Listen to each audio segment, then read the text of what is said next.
Hello, friends. Today we are dealing on the poem Buffalo Bills by E. E. Cummings. You can pause the video and look on to the short note of the author and the poem too.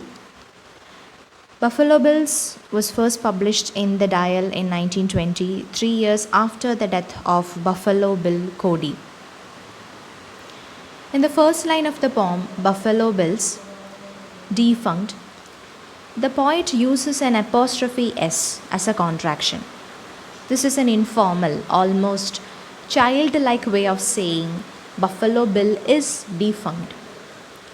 The word defunct, which is often used to refer to a business entity that has ceased operation, here it alludes to William Cody's showmanship of making himself a legend ceases after his death. One could expect Cummings to substitute the word dead instead of defunct if he wanted the reader to believe that the poem served as an elegy or tribute to the man. The next 4 lines of the poem ascribes to a child hero worship and admiration of Buffalo Bill.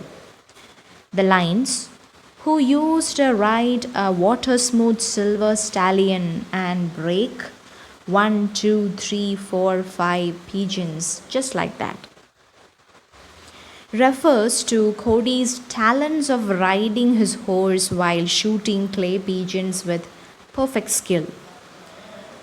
Cummings conveys an image of Cody from the eyes of a young boy who is impressed with the cowboy's speed and inherent skill. There is something innocent about the words "water smooth silver stallion" and "just like that." It conjures up an image of a cowboy who is highly esteemed by men, perhaps even envied, an image any hero worshipping boy would try to emulate. This line is then followed by Jesus. He was a handsome man, which further elevates Cody in a physical sense. There is a common notion that attractiveness correlates with success. By prefacing the sentence with Jesus' name, it conveys a level of handsomeness not only seen in the world.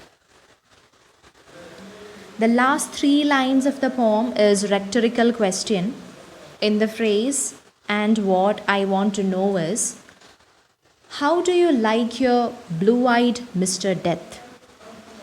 The tone shifts to one that is sarcastic and disparaging. It seems to the reader that E. Cummings has come to the realization that William Cody was a fake. It is conveyed first when the speaker of the poem uses the word defunct.